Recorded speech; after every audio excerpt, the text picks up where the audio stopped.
갑자기 찬양이 왜 경복궁 타령이냐 그렇게 제가 물어봤더니 경복궁을 창건하면서 불렀던 그런 노래이니까 드림의 교회가 세워진 날 이 곡이 맞습니다 라고 우리 김영섭 집사님 말씀하셔서 두 말 않고 했는데 잘했네요. 네, 감사합니다. 2005년 12월 4일 주께서 피로 값주고 사신 우리 드림의 교회가 바로 이 자리에 세워졌습니다. 그날 하늘에서는 축복의 첫눈이 펑펑 쏟아져 내렸던 기억이 지금도 생생한데 어느덧 18년의 세월이 흘렀다는 사실이 도무지 믿겨지지를 않습니다. 이제 와서 지난 시간들을 되돌아보니까 이루 형용할 수 없는 하나님의 은혜와 축복으로 가득 찼던 우리의 시간들이었음을 주님 앞에 고백드릴 수밖에 없습니다. 물론 어려운 순간도 있었죠. 그러나 그때마다 우리 하나님께서 친히 목자가 되어 주셔서 공동체를 보호하시고 지켜주셨으며 여기까지 인도해 주셨음을 감사드립니다. 아울러 부족한 종과 더불어 지금껏 함께 동행해 주신 우리 성도 여러분께도 진심 어린 감사의 마음을 전합니다. 이제 어느덧 목회 여정의 마지막 단계로 접어들게 됐지만 최후의 순간까지 제 모든 것을 바쳐서 주의 몸된 교회를 섬겨나갈 것을 이 시간을 빌어 다짐해 봅니다. 본문 24절에 보면 우리 주 예수 그리스도를 변함없이 사랑하는 모든 자에게 은혜가 있을지어다 라는 말씀이 나옵니다. 이 구절은 사도 바울이 에베소 교회 교인들에게 마지막으로 남겼던 축복의 말씀인가 동시에 저의 사랑하는 아버님께서 생전에 가장 애송하시던 성경 구절이기도 합니다. 그래서 지금도 오살리 묘소에 가면 묘비 옆에 이렇게 성경책 모양이 있고 우리 주 예수 그리스도를 변함없이 사랑하는 모든 자에게 은혜가 있을지어다라는 말씀을 새겨 놓았습니다. 아버님께서 은퇴하시던 날 생각이 납니다. 그는 내가 40여 년간의 목회 여정을 되돌아보니 한순간 간이라도 빼어줄 듯이 잘하던 성도들도 많이 있었는데 그들 중에 지금 이 자리에 남아있는 사람은 몇이 없습니다. 그렇게 말씀하더라고요. 그러면서 이제 와서 정말 내가 감사하게 생각하는 분들은 많은 물질이나 유별난 정성을 베풀지 못했다 할지라도 변함없이 이 자리에서 끝까지 함께해 주신 바로 여러분들입니다 라고 하는 말씀을 하는 기억이 생생한데 지금 돌이켜보니까 저 역시 그때 그 말씀이 마음에 크게 와닿는 것을 느끼게 됩니다. 그렇습니다. 사람은 누구나가 한결같지를 못한 약점을 지니고 있죠. 무슨 일이든지 처음부터 끝까지 초지일관하지 못하고 처음과 끝이 한결같은 시종여일하지 못한 그런 약점이 있어서 중간에 변심을 하거나 변질되거나 중도 탈락을 하는 경우들이 많이 있습니다. 결혼 생활은 물론이요. 또 우리의 인간관계나 또 사업을 하는 일에 있어서나 또 취미 생활에 이르기까지 처음에 품었던 그 열정, 처음에는 도구도 사고 등산 복도 입고 난리를 치더니만 얼마 안 가서 다 팽개치고 구석에다가 처박는 게 우리 인간의 변하는 마음이에요. 신앙생활도 마찬가지입니다. 처음에 구원받고 믿음생활 시작했을 때 그 순수한 마음, 또 성령 체험을 하고 은혜를 받았을 때 불같이 타오르던 그 열정, 이 모든 것들이 끝까지 가지를 못하고 중간에 식어버리는 한계를 우리는 경험하고 있습니다. 우리가 신학교에 가면 이런 유머가 있어요. 신학교 처음 들어왔을 때는 마음속에 횃불이 타오른다는 거예요. 내가 부름받아 나서니 어디든지 가오리다 그냥 각오를 하고 신학교에 들어오는데 신대원 2학년쯤 되면 그 횃불이 점점 사그라들어 가지고 장작불로 변한다는 겁니다. 좀 불이 약해진다는 거죠. 그러다가 이제 신대원 3학년 졸업반이 되면 그 다음에는 장작불로 다 꺼져갖고 숯불만 남게 된다. 그 새카맣게 탄 숯불 마음을 가지고 목회 현장에 나가니 목회가 힘이 쓸 수가 없죠. 그러니까 이것은 신학교 안에서 이루어지는 그 교육의 약점을 지적한 것이기도 하지만 열정을 가지고 들어갔는데 지식만 계속 집어넣으니까 뜨거운 마음은 사그라지고 머리만 커지더라 하는 그런 이야기거든요. 변질된다는 것이에요. 오늘 직분 맡는 분들도 마찬가지죠. 처음 오늘 직분 맡을 때 그 각오, 그 결의, 그 충성스러운 마음들이 중간에 퇴색되어서 이렇게 은퇴할 때쯤 되면 맹숭맹숭해서 내가 직분자인지 아닌지도 모르면서 마무리하는 경우가 허다하다고 하는 거죠. 히브리서 3장 14절에 보면 우리가 시작할 때 확신한 것을 끝까지 견고하게 잡고 있으면 그리스도와 함께 참여하는 자가 되리라 라는 말씀이 있습니다. 시작할 때 확신한 것이 뭡니까? 그게 처음 믿음이에요. 오늘 제가 말씀드리려고 하는 초심을 뜻하는 것이기도 합니다. 초심이란 처음 먹은 결심, 각오를 뜻하는 것입니다. 신앙생활도 마찬가지로 중간에 변덕을 부리지 말고 처음에 품었던 그 자세로 끝까지 변함없이 지키는 자라야 주님께 인정을 받게 되고 마지막에 하나님이 예비하신 상급의 주인공이 될 수 있음을 믿으시기 바랍니다. 교회 생활도 똑같아요. 우리 교회는 유한한 인간들이 모인 집단입니다. 그렇기 때문에 세월이 흐르고 환경이 바뀌다 보면 서서히 처음 먹었던 초심들을 잃어버린 채로 중도에 변질되기 쉬운 한계를 모든 교회는 다 안고 있습니다. 제가 서구의 역사를 가만히 보면요, 서양, 유럽과 미국의 교회 역사들이 지금 우리 한국 교회가 한 30-40년 뒷북을 치면서 간다고 보면 맞아요. 서구 교회들은 처음에 하나님의 사명을 수행하는 교회였습니다. 사명이 불타던 교회가 바로 이 서구 교회였어요. 그런데 중간에 시간이 흐르면서 그들은 사역을 감당하는 교회로 바뀌게 됩니다. 사역, 맡겨진 일, 교회에게 주어진 그런 업무를 보는 교회로 바뀌게 되는 거죠. 그러다가 급기야 자체 유지에 급급한 교회로 접어들게 됩니다.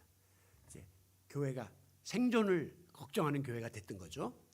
그리고 마지막에는 교회가 텅텅 비어버리고 구경 오는 관광객들만 차고 넘치는 그런 박물관 교회로 전락하게 된 것이 지금 서구 교회의 히스토리예요. 지금 서양 교회 여러분 유럽이나 미국 가보세요. 웅장하게 잘 지어놓고 정말 아름다운 고딕 양식의 교회들이 있지만 들어가 보면 아무도 교회 안에 성도들이 모여서 예배드리지 않고 그리고 관광객들만 입장료를 내고 들어가서 그것으로 보수를 하면서 지키는 그런 교회가 되지 않았습니까? 오늘 한국 교회가 한 30-40년 뒷북을 치면서 간다고 보면 지금 우리가 이제 사역을 감당하는 교회를 넘어서서 자체 생존에 급급하는 교회로 접어들고 있다 볼 수 있습니다. 그렇다면 앞으로 10년, 20년 후에 한국 교회는 자칫 잘못하면 박물관화 될 수 있다라고 하는 사실을 우리가 경고받아야 하는 것입니다. 아무리 처음에는 불같이 사명감이 타오르던 교회였다 할지라도 초심을 잃게 되고 중도에 생명력을 상실하게 되면 아무런 역사도 일어나지 않는 사람들만이 모인 그나마 사람들도 흩어지는 무용지물이 될 수밖에 없는 겁니다. 사무엘상 9장 2절에 보면 사울이 이스라엘의 초대 왕으로 세움을 받을 때에 한마디로 사울은 준수했다 이렇게 기록하고 있습니다. 그 말은 하나님 보시기에 모든 면에서 나무랄 데가 없었고 사람들이 볼 때도 완벽하고 좋은 인물이었기 때문에 사울을 왕으로 세운 거죠. 그랬던 사울 왕이 훗날에 그 초심을 잃어버리게 됩니다. 그러면서 점점 교만해지고 그리고 하나님의 뜻을 거스르게 되자 성경에 보면 하나님이 사울을 왕으로 세우신 것을 후회했다. 한탄을 하시면서 하나님이 마지막에 사울을 왕위에서 끌어내리고 그는 하나님께 버림받는 자로 전락하게 되었습니다. 오늘 우리가 그런 모습이 되지 않는다고 아무도 장담할 수 없다는 것이죠. 이제 우리 교회가 언 18년의 청년이 되었습니다. 처음에 5년, 10년 때는 그냥 유년기의 시절이었으니까 여러 가지 면에서 부족함이 많았으나 18세면 이제 투표권도 주어지고 군대도 갈 수 있고 모든 면에 있어서 자기가 자기 관리를 해야 되는 책임 있는 나이가 되었다라고 볼 수 있습니다. 그런데 우리 교회와 성도들이 세월이 흐르는 동안에 점점 믿음이 다성해졌다 보니까 처음에 우리가 품었던 초심이 점점 변질되거나 혹은 상실되지 않았는가라고 하는 사실을 되돌아보면서 우리 드림의 공동체가 앞으로도 계속해서 지켜나가야만 할 초심은 무엇인가? 오늘 창립기념회를 맞으면서 크게 세 가지의 초심을 다시 한번 훑어보며 회복하기를 원합니다. 먼저는 사랑의 실천이에요. 우리 교회가 창립되기 약 10개월 전에 구로동에서 이제 몇몇 사람이 모여서 시작을 했는데, 그때 우리의 이름이 바로 사랑의 공동체였습니다. 드림의 교회가 없을 때 우리의 이름은 사랑의 공동체다라고 하는 이름으로 시작이 된 거예요. 왜? 우리는 서로가 지니고 있는 약점과 허물을 다 덮어주고 오직 주 안에서 사랑으로 하나 되고자 하는 초심을 품고 있었기 때문입니다. 여러분이 초심에 대해서 언급할 때 가장 먼저 떠오르는 모델이 어디냐면 바로 초대교회예요. 그래서 우리가 초심을 지키자 하는 말을 많이 하는데, 이 말을 다른 말로 표현하면 초대교회로 돌아가자라고 하는 뜻입니다.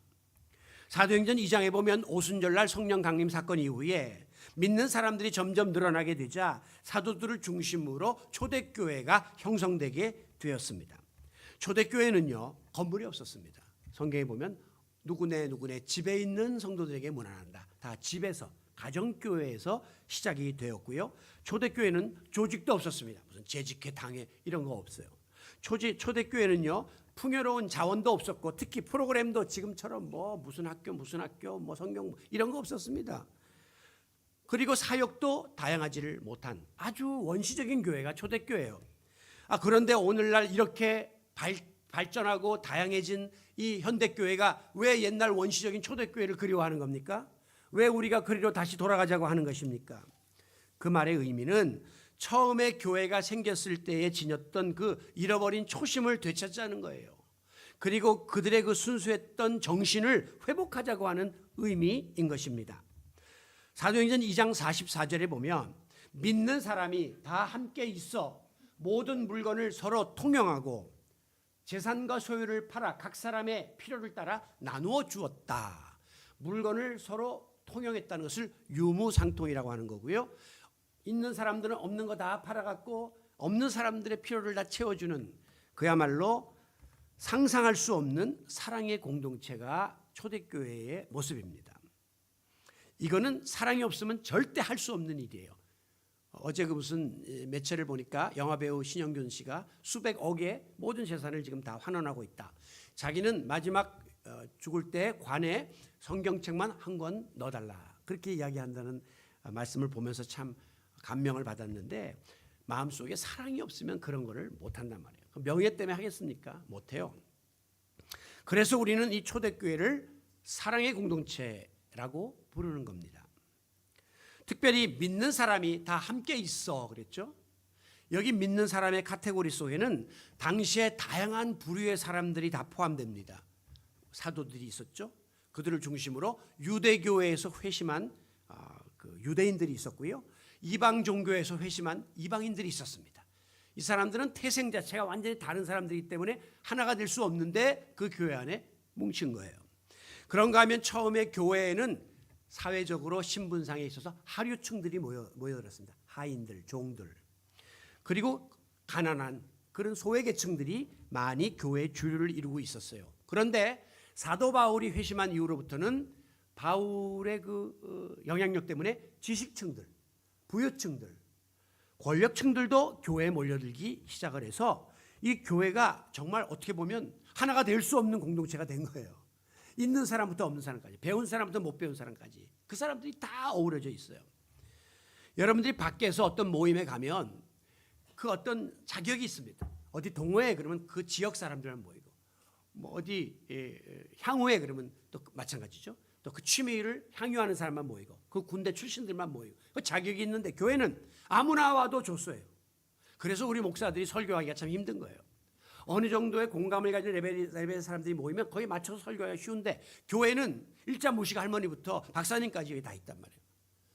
또 예배 공간에는 청년들부터 나이 드신 어르신까지 함께 있으니까 이거 어디에다 포커스를 맞추고 누구 수준에 맞춰야 될지 모르니까 설교는 어려울 수밖에 없기 때문에 신목사의 설교는 항상 그 중간에다가 포커스를 맞추고 있기 때문에 위에 분이 들어도 이해가 되고 좀 못한 분이 들어도 이해가 되는 그런 설교를 저는 지금까지 지향해 오고 있습니다.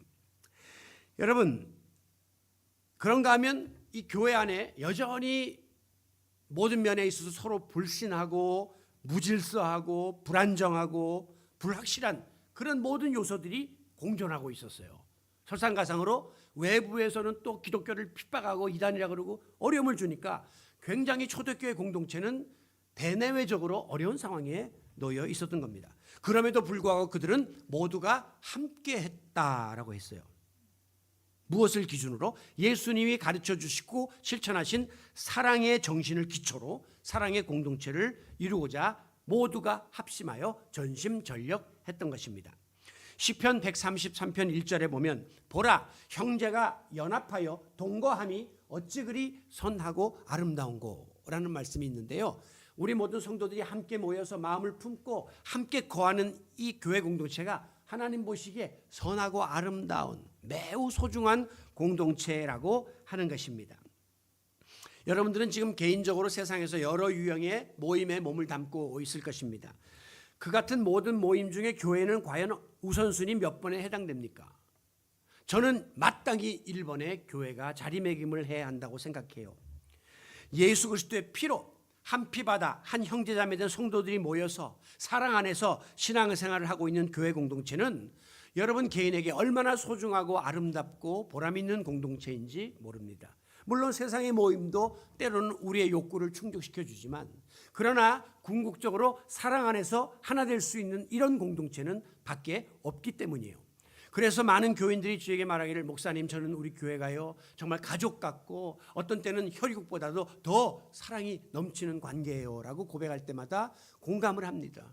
교회는 그런 교회가 공동체가 되어야 하기 때문입니다.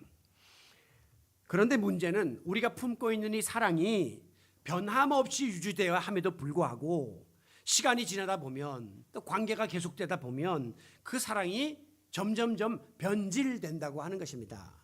세상에는 새 것이 없기 때문에 모든 것이 시간이 흐르면 다 노화되고 낙후되고 이 아름다운 꽃도 다음 주일이면 쓰레기통에 들어갈 수밖에 없는 처지가 되는 게 인간사예요.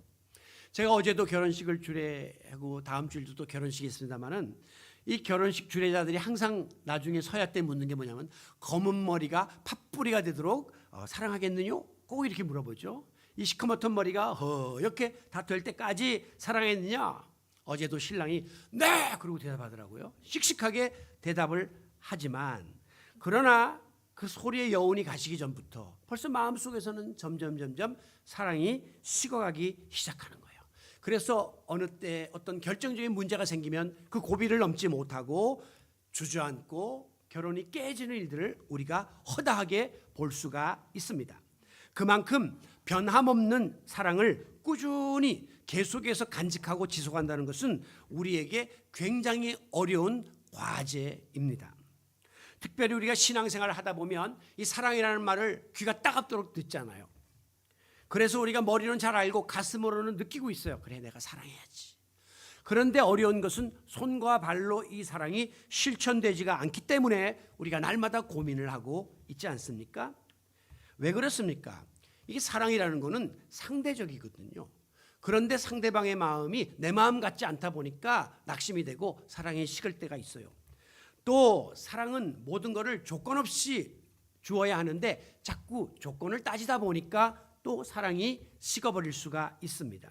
특별히 이 교회 공동체 안에는 너무나도 다양한 사람들이 함께 모여 있기 때문에 서로가 다 내 마음 같지가 않다 보니까 여러 가지 사랑이 식어지는 일들이 생겨나게 되는 것이죠. 그러나 자기의 몸을 버리고 우리의 죄를 대속하기 위해서 십자가에 달리신 예수 그리스도의 사랑, 이 그리스도의 사랑을 여러분이 수혈받고 예수의 피를 수혈받았다면 오늘 우리에게는 두 가지의 선택밖에 없습니다.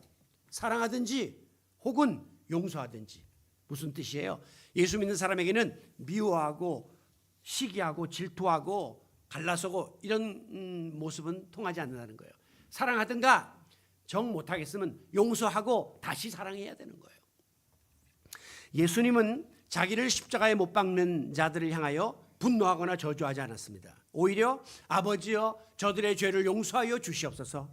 저들이 자기가 하는 일을 알지 못하기 때문입니다. 라고 그냥 한 수 위에서 내려다보면서 그들의 잘못을 확 품고 용서해버리고 말았다고 하는 것입니다. 제가 좋아하는 성경 구절 중에 하나가 베드로전서 4장 8절 사랑은 허다한 허물을 덮느니라. 사랑은 허다한 죄를 덮느니라. 덮는다는 건 뭐예요? 그냥 콘크리트 치듯이 덮어버리고 마는 거예요.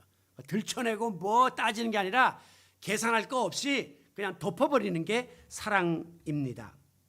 아무쪼록 어떤 상황에 우리가 앞으로 처한다 할지라도 18년 전에 우리가 품었던 그 순수했던 사랑의 초심을 잃지 말고 변함없는 자세로 사랑을 실천하기 위하여 힘쓰는 사랑의 공동체 정신으로 앞으로도 계속해서 전진해 나가는 우리 드림의 교회가 될 수 있기를 원합니다. 두 번째 우리가 잃지 말아야 될 초심이 무엇입니까? 그것은 바로 본질의 회복이에요. 우리가 초심을 잃지 않으려면 우리 안에 있는 복음의 본질, 믿음의 본질, 그리고 교회의 존재 이유에 대한 본질을 절대 놓쳐서는 안 됩니다. 초대교회가 어느 정도 자리를 잡기 시작할 무렵에 그들은 커다란 위협에 직면하게 되었는데 그것이 뭐냐면 이 복음의 본질에 대한 이단들의 도전이었어요. 그래서 예수의 가르침을 왜곡하거나 또 그럴듯하게 위장을 해갖고 교인들을 현혹하고 당시의 철학 사상들이 교회에 들어와가지고 교회를 어지럽히는 바람에 교회 안에 여러 파가 생겨나게 되었다는 겁니다. 성도들은 그로 인하여 믿음이 흔들리는 자리에 나아가게 되었습니다. 또 교회 사람들이 많이 보이다 보니까 이제 조직을 할까 합니까? 우리는 말하면 재직회를 만들고 뭐 당회를 만들고 선교회를 만들고 그러다 보니까 이게 일 중심으로 돌아가기 시작하는 거예요. 그리고 교회가 체계화되니까 예식을 통해서 그 가톨릭이 가지고 있는 그런 예식들이 아주 정형화된 건데 그런 예식에 집중하다 보니까 중요한 본질이 퇴색되는 일들이 벌어지게 된 겁니다. 그래서 이 본질이 상실되는 말의 뜻이 뭐냐면 순수성이 없어지는 거예요. 그리고 주인과 손님이 뒤집어지는 주객이 전도되는 거예요. 그리고 뭐가 중요한지 우선순위가 바뀌는 일들이 교회 안에 일어나게 된 겁니다. 그러다 보니 별로 중요하지도 않은 것 때문에 신경을 쓰다가 핵심을 놓치는 일들이 벌어지게 되었죠. 그 대표적인 케이스가 이제 헬라파 과부들과 유대파 과부들 사이에 구제가 있었는데 사도들이 아무래도 유대파 과부들에게도 관심을 쏟는 것처럼 이방인 출신 과부들이 느낀 거예요. 교회 안에 막 분란이 일어나기 시작해요. 왜 저쪽 사람들만 더 잘해주냐. 그러니까 나중에 사도들이 어떻게 하죠? 아이고 우리는 이런 사역에서 손을 떼겠다. 우리는 말씀 전하고 기도하고 하는 일만 할 테니까 집사들을 세우고 장로들을 세워서 그 사람들이 구제하고 하는 일을 하라. 이렇게 업무를 분담합니다. 왜? 이거 아무것도 아닌 거 가지고 교회 안에서 왜 편을 드냐, 왜 저쪽에만 치중하냐 이렇게 분란이 일어나게 되니까 본질을 잃어버릴까 봐 그런 결정을 내린 것이죠. 1917년에 러시아 볼셰비키 혁명이 일어났습니다. 그 직전에 어떤 상황이었느냐. 전국에서 무장봉기가 프롤레타리아 무장봉기가 일어나게 된 거예요. 민심이 흉흉했습니다. 바로 그때의 러시아 백성들의 정신적 지주였던 러시아 정교회의 주교들은 모여서 어떤 회의를 하고 있었는지 아십니까? 자, 우리가 이제부터 이 수염의 길이를 10cm만 할까요? 20cm로 늘릴까요? 이거를 논의하고 있었습니다. 자, 우리가 이 가운의 길이를 제복을 밑에서 발목에서 5cm 할까요? 10cm라면 더 올라가면 양말이 보이니까 더 내릴까요? 이따위 논의를 하고 있었다는 거예요. 지금 백성들은 굶주림 속에서 억압 속에서 혁명을 일으키고 공산주의 혁명을 일으키려고 하는 이 상황 속에서 기껏 모여가지고 이 사제들은 자기들의 외형적인 그 의식의 문제를 다루고 있었다는 것입니다. 여러분, 이 무엇이 그리 중요한디? 라는 말 있죠. 무엇이 그리 중요한디? 그걸 모르는 거예요. 뭐가 중요한지를 모르는 거예요. 제가 과거에 그 당회를 하면서도 그런 경험을 한 적이 있어요. 당회에서 이제 교인들에게 점심을 대접하는데 국밥을 할까요? 국수를 할까요? 이 두 가지 갖고 의논이 갈린 거예요. 국밥파 장로님이 있고 또 국수파 장로님이 있어요. 그래갖고 의견이 충돌이 절충이 안 되니까 30분을 이걸 갖고 왈가왈부하고 나중에 화를 내고 싸움을 하더라고요.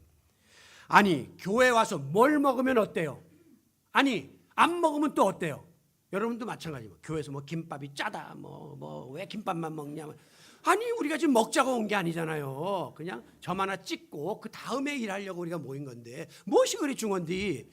그 쓸데없는 걸 가지고 마음이 상하고 누가 이런 말 했다 저런 말 했다. 교회 와서요 생명의 양식 먹으면 감사. 예? 교회 와서요, 은혜의 이슬을 마시면 해피. 예? 이 세상에 교회 존재 이유가 뭐고 예배 존재가 이유가 뭔지, 영혼 구원의 본질을 상실하면 그 교회는, 그 성도는 맛을 잃은 소금이 되어서 밖에 버리워져 밟힐 뿐이니라. 세상 사람들이 맛 잃은 소금은 밟아버린다 이게요. 본질을 잃어버린 교회는 조롱하고 씹는다는 거예요. 그래서 오늘 교회가 이렇게 수치를 당하고 있는 것 아닙니까? 교회가 본질을 잃지 않고 본질을 지키려면 수시로 우리를 들여다봐야, 성찰해야 돼요. 우리 눈에는 우리가 잘 안 보이거든요. 자기 성찰. 우리 공동체를 수시로 점검해 보아야 하는 겁니다. 우리 안에 혹시라도 불순물이 들어오거나 이물질이 끼어들지 않았는지, 우리가 품었던 순수했던 초심을 왜 우리가 잃어가고 있는지 다음에 체크리스트를 통해서 한번 여러분들이 점검해 보시면 되겠습니다. 첫째, 이게 하나님의 뜻에 합한가? 이게 하나님의 뜻에 합한 일인가 하는 거예요. 두 번째, 정말 하나님이 이 일을 기뻐하실 만한가? 세 번째, 예수님이라면 과연 이럴 때 어떻게 했을까? 정답이 나옵니다. 하나님 중심의 우선순위인가? 이게 사람들 중심의 우선순위인가? 그리고 왜 우리 여기 모였나 지금? 여기 모인 근본 이유가 무엇인가를 날마다 질문해 보아야 하는 겁니다. 만에 하나라도 이 질문 속에 위배되는 일들이 우리 공동체 안에 일어나고 있다면 우리는 과감하게 그 일을 제거해야 돼요. 그 쓴뿌리를 뽑아버려야 한다는 것입니다. 오늘날 이 복음의 본질이 순수성을 잃어가고 다 자기 합리화의 도구로 변해버리고, 교회의 본질이 세속화로 변질되어서 다 인본주의 요소가 교회 안에 가득 차서 이게 교회인지 세상인지 모르게 되어버리고, 신앙의 본질은 다 기복신앙으로 흘러갔고 그냥 복만 받으면 된다고 매달리는 이 하나님의 뜻을 거스르기 쉬운 위기 상황 속에서도 우리는 변함없이 복음의 본질, 교회의 본질, 믿음의 본질을 회복하고자 애쓰는 교회 공동체가 될 수 있기를 바랍니다. 마지막으로 우리의 초심은 바로 이 비전을 실현하는 일입니다. 비전이라는 것은요, 공동체가 지향하는 어떤 목표예요. 우리가 앞으로 나가고자 하는 방향을 비전이라고 합니다.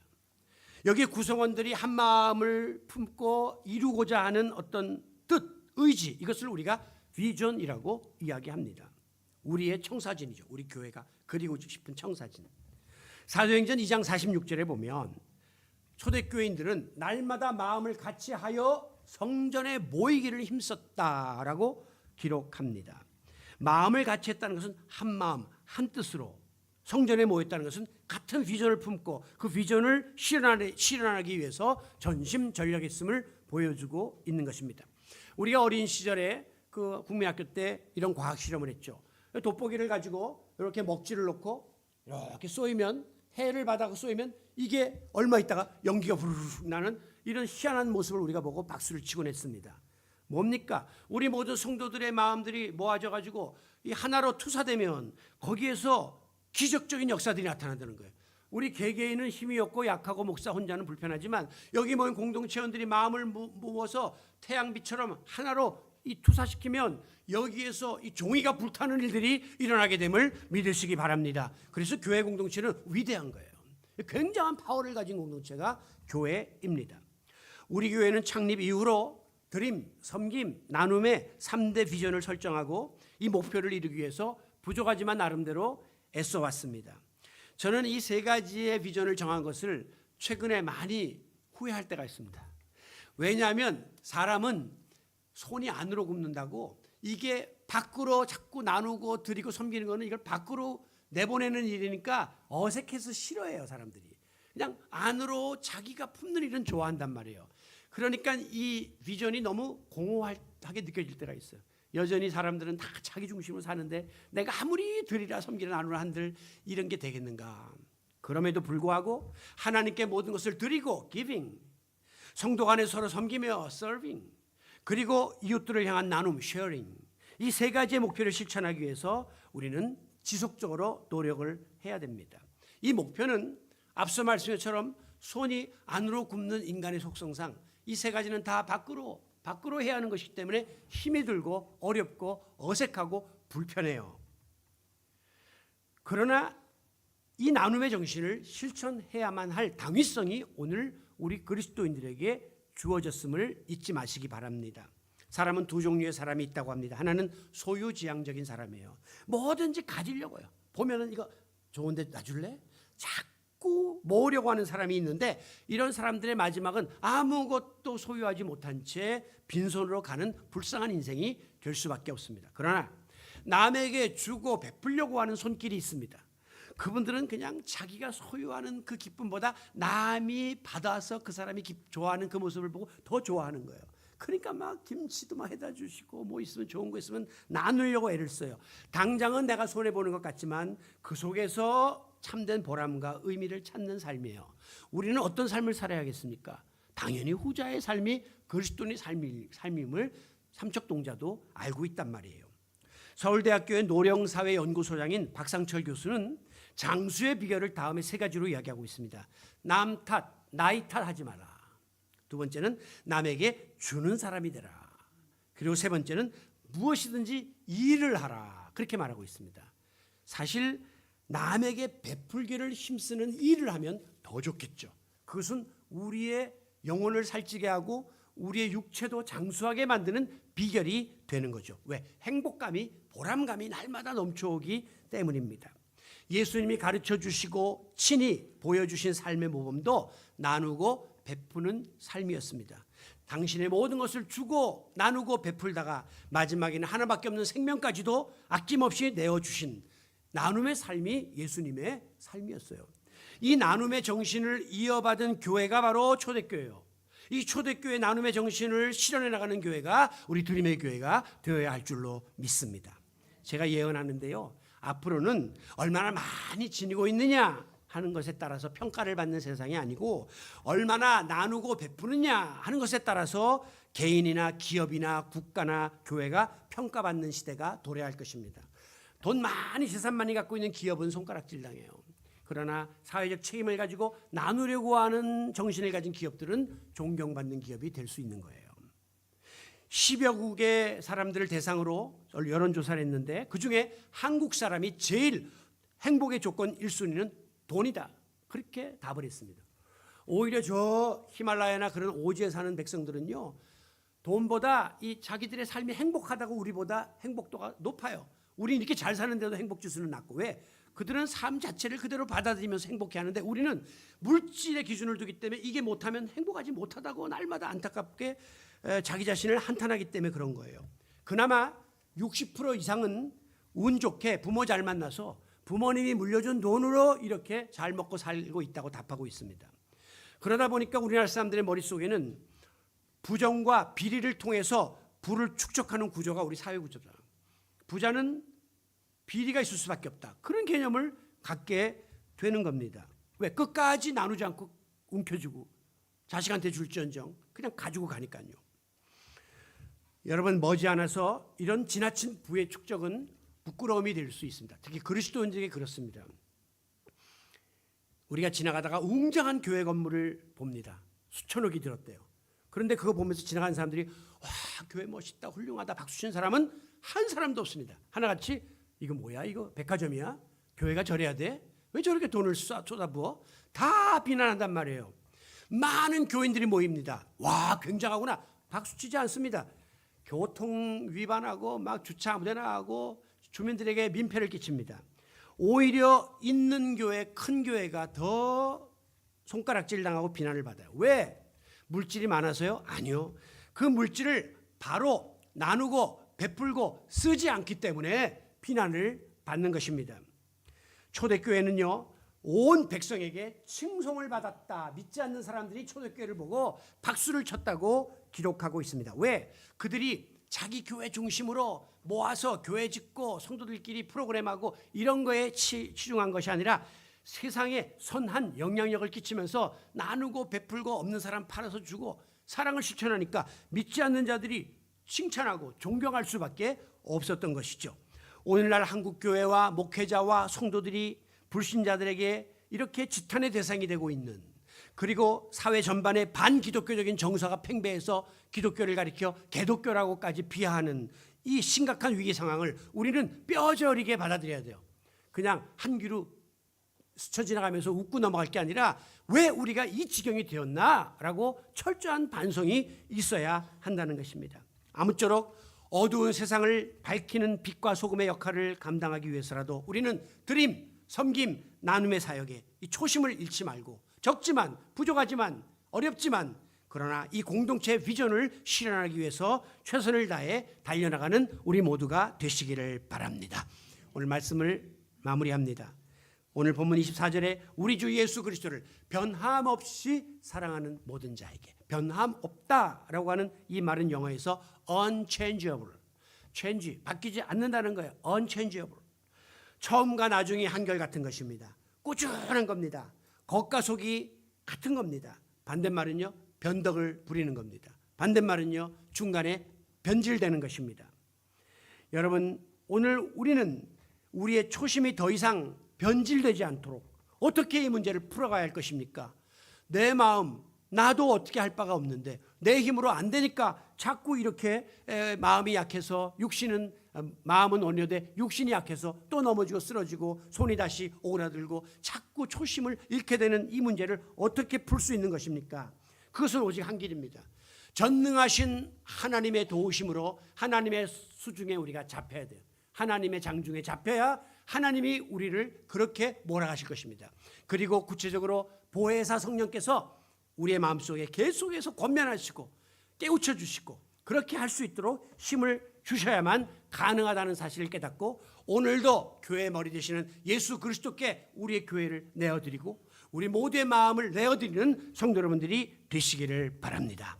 아무쪼록 창립 18주년을 맞으면서 그때 그 시절에 우리가 품었던 이 비전과 이 초심을 잃지 말고 한결같은 마음으로 계속해서 충성을 다하는 성도 여러분들이 되시기를 예수 그리스도의 이름으로 축원합니다. 존귀하신 아버지 하나님 감사합니다. 18년 전에 이곳에 드림의 교회를 세우시고 오늘 여기까지 우리를 인도해 주신 것을 참으로 감사합니다. 이제 우리 교회가 처음 개척할 때 품었던 그 마음들이 많이 퇴색되어 있는데 다시 한번 이 초심을 다잡고 하나님이 기뻐하실 만한 교회 공동체의 모습을 회복할 수 있도록 우리를 새롭게 하여 주시옵소서. 사랑의 실천 그리고 본질의 회복 그리고 하나님께서 우리에게 약속하신 이 비전을 실현하는 귀한 교회가 되어서 하나님께 잘했다 칭찬받는 우리 드림의 공동체가 되게 하여 주시옵소서. 예수님의 이름으로 기도하옵나이다. 아멘. 이제 이어서 권사 은퇴와 임직예식을 거행하겠습니다. 먼저 권사 은퇴예식입니다. 조진순 정무승 권사님 앞으로 나와 주십시오.